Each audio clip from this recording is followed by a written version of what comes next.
Okay, so this is Prosper. Live Long is on the other side.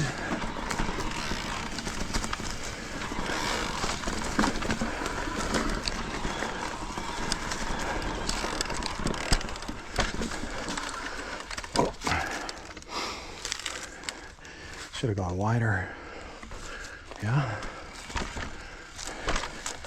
Could have gotten the recommended or correct amount of speed.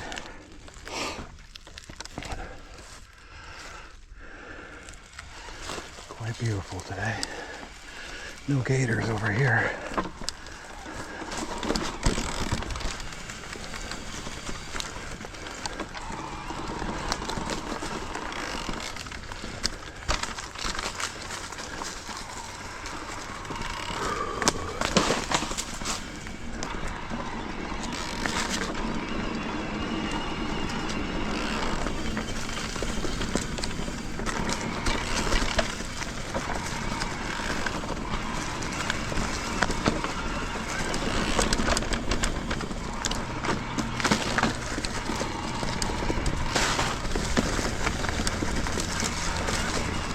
I hope there aren't too many shadows.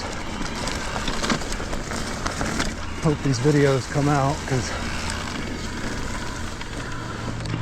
it's quite beautiful.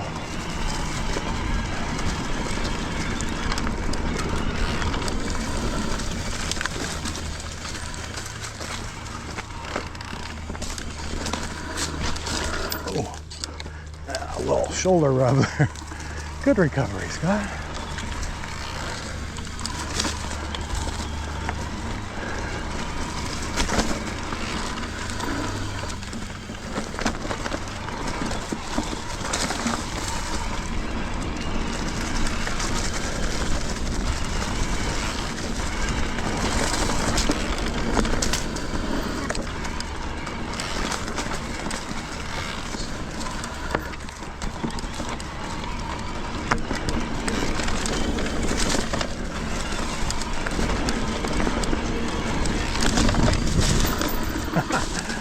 Oh, I thought there was a straightaway there.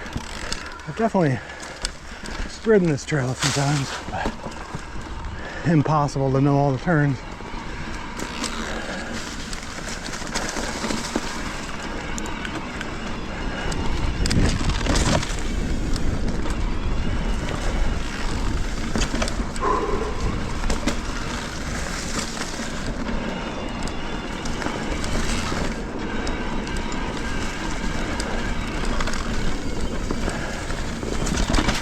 Probably running 22 psi up front,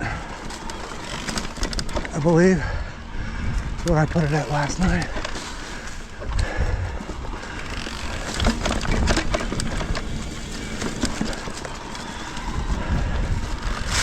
.24 in the rear.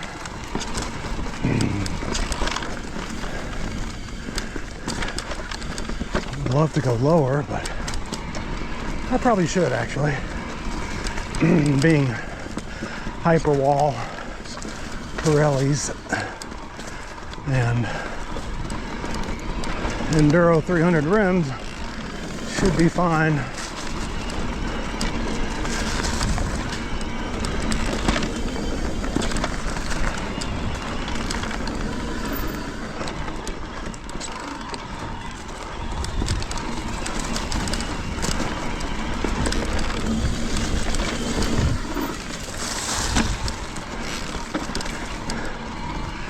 It's easy to get off the trail and skip turns for that Strava. I don't play like that though. I don't like that. Need to be able to duplicate those times over and over. And if you're a cheater, you're never going to remember where you cheated. So your times will never be accurate.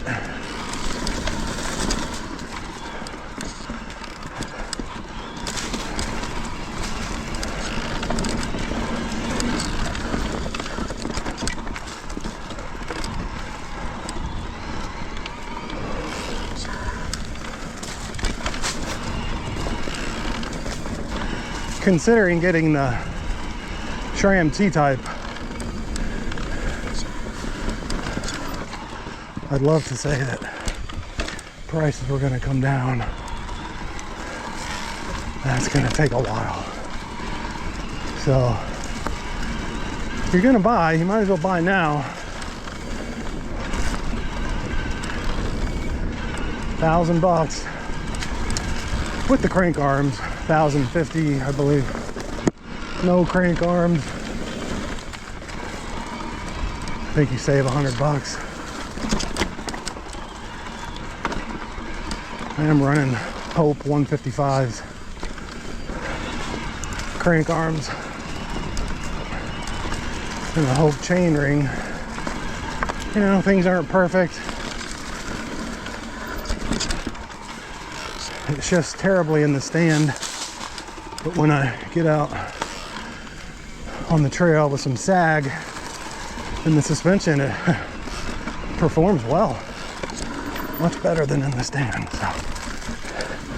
Which I believe is the case with the T-type. Performs terribly in the stand, and when you get load on it, that's where it shines.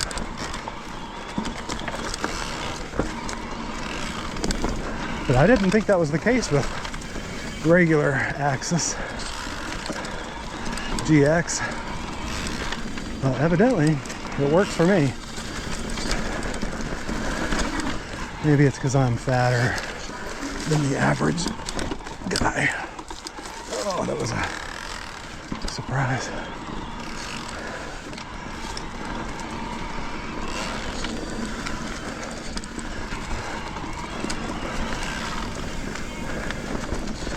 Yeah, my people that know me look at my Strava profile and they say, the little wording that I put, I think I've got something to the effect of rotund chef that enjoys electric mountain biking. I am rotund, that's for sure. Ooh, I love it though. Nowhere near the size of a normal mountain biker on YouTube. I think he's like 320 or something. He's probably much taller than I am. I'm about 5'9", 5'10".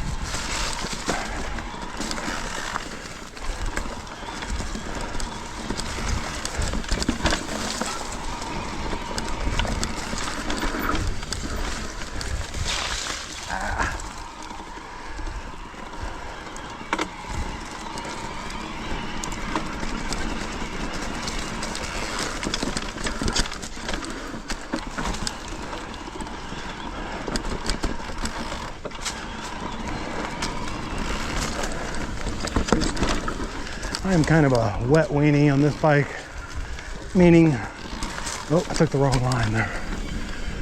Now, I don't like to get wet because I'm always running dry lube, rock and roll gold, and it just washes off. The first sign of moisture.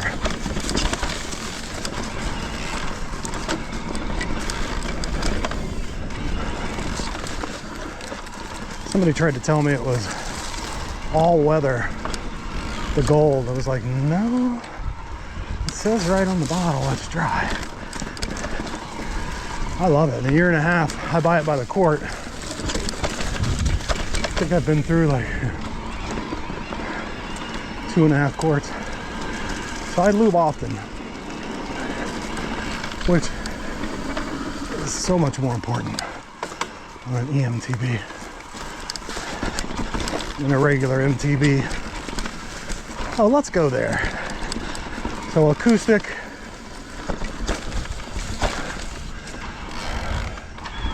So people love to say acoustic bikes.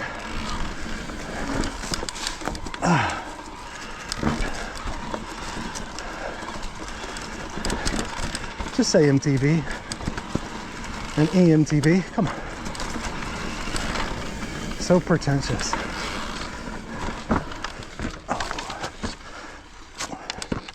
Little dab.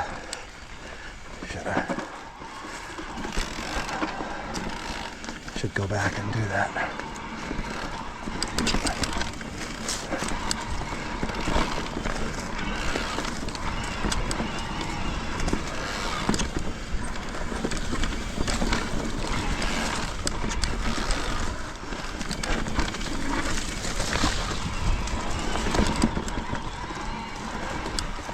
So yeah, the overrun on this Bosch Performance Line CX is just perfect for me. I understand the race version kicks in more for a longer amount of time and with more torque. So I'm sure there are other differences between the motors that I don't know, but yeah, Performance Line ZX, fine with me.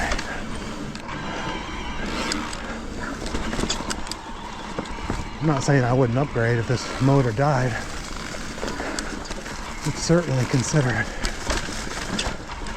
I don't think my lines have been very good today.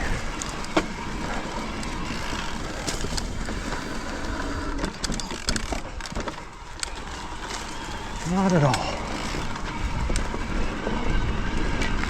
All right, that's the end of Prosper.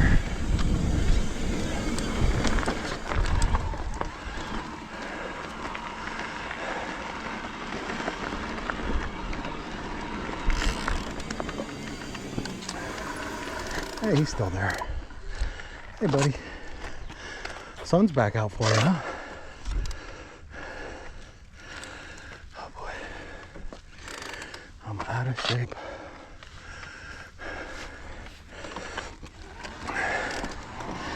In 2023, I did,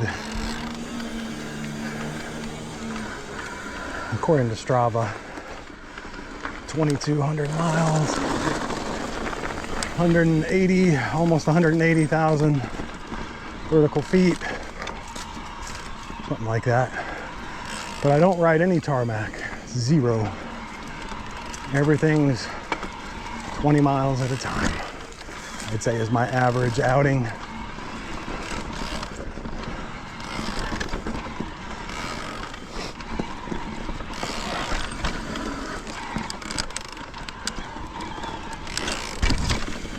Yeah, so this trail's more technical than that side, if I recall. Oh, I should have ridden up that. Oh well.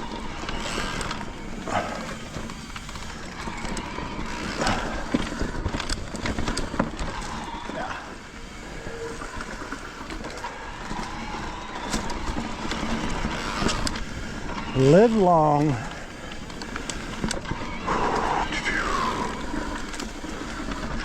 I prefer coming the other direction on this trail.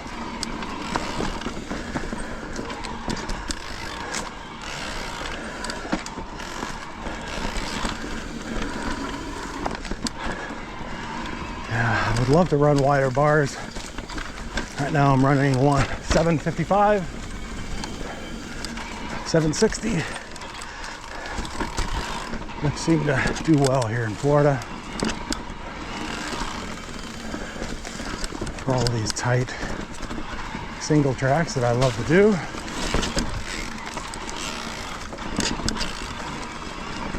Oh boy.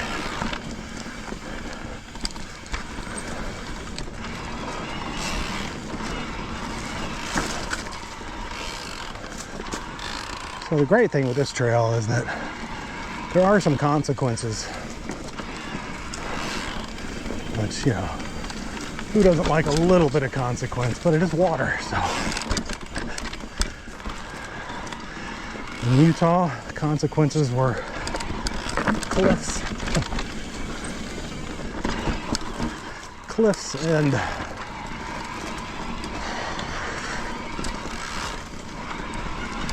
I don't know, loose, a lot of loose rock. Well, I've got several YouTube videos of jagged sandstone and granite not granite, but probably metamorphic rocks coming up and just slapping me in the chest. Nothing to the face yet. That's good.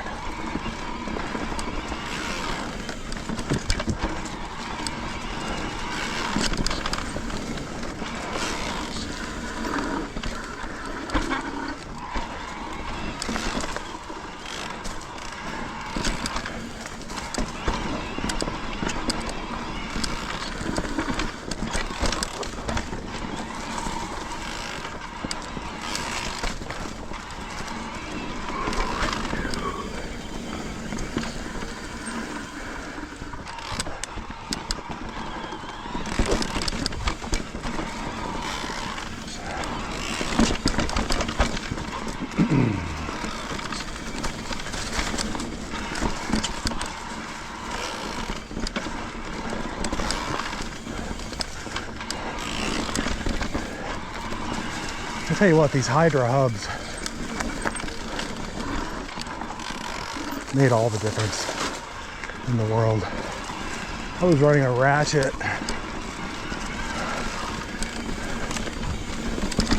DT Swiss ratchet. I upgraded it to 54 tooth.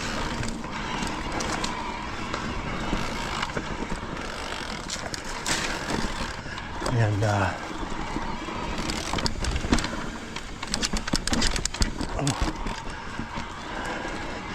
and it performed well. It was fine, but I mean, you're still talking about a 1/8 little pedal turn or more before it would engage. Hydra hubs are nearly instantaneous, which for me, coming around a blind corner, not necessarily too blind, but a route or something like I'm sure I've done on these videos, you just lay down the pedal, man, and it's there. Torque is there. Front wheel comes up. Crisis averted. Oh, I should have. Yeah, I'm just not paying attention today at all. Which is dangerous. I usually laser focused. That was tight. Almost made it without dabbing.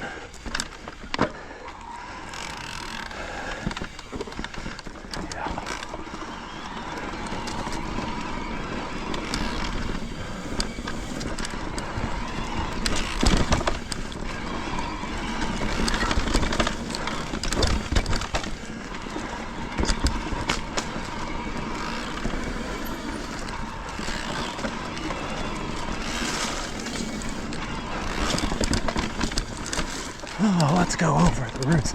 See, there you go. Instant engagement. Made a decision. Take the more difficult line. And everything worked out just great.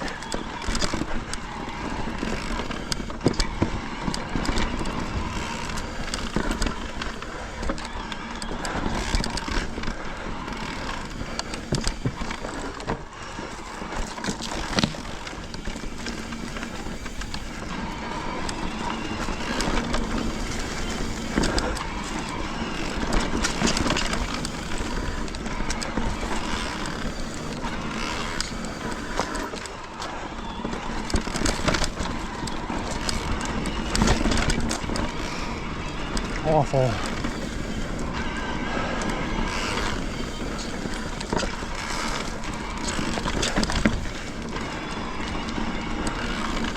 If I wasn't an EMTB, I wouldn't have taken that line back there.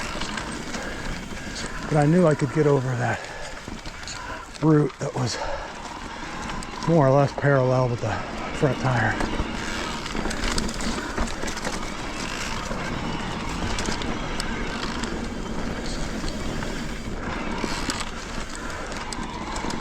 Yeah, I had a mountain bike in the 90s. I was living in Florida at the time, and Never rode it, really. I mean, moved out to Colorado with it and went to Moab a couple of times, but you know, we're talking 96, 97. I was not into biking too much. I had a Cannondale aluminum Killer V 900 maybe? I'm not sure. It was beautiful. It was all polished chrome. Piranha Pro tires. Pepperoni forks. So yeah, no suspension.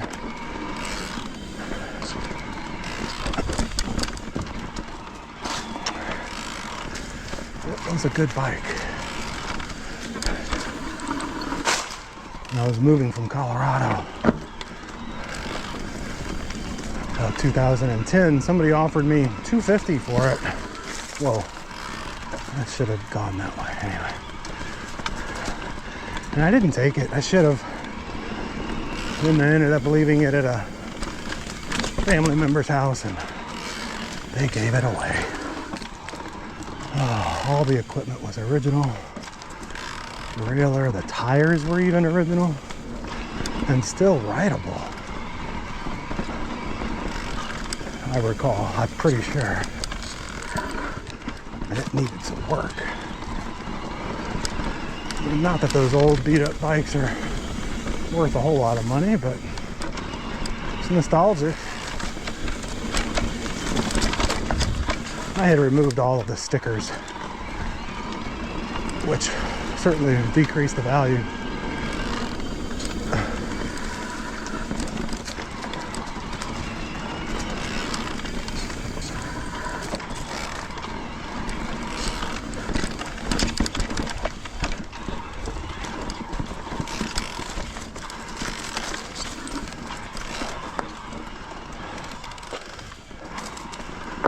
That's always fun.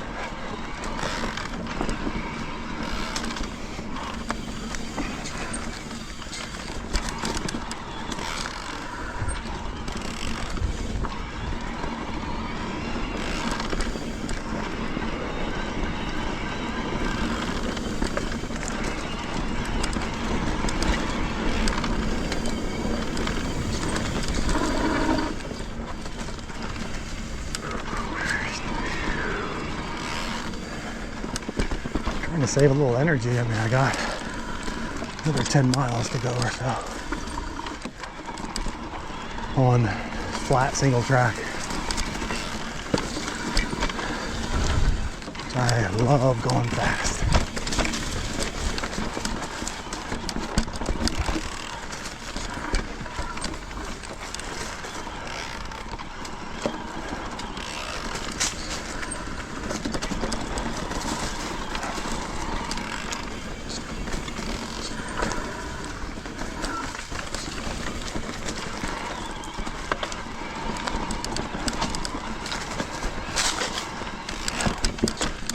This area always gives me trouble. Alright, good. I don't remember this.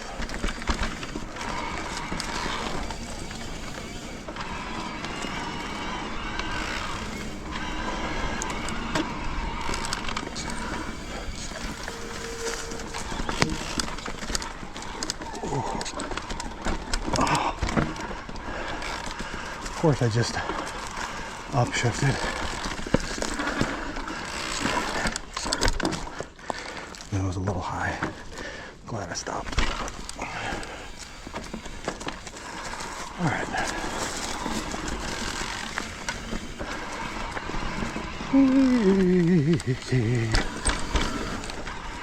All right, I'll make this little loop. Go back the other way. That's the power line behind me. Or a power line, another one.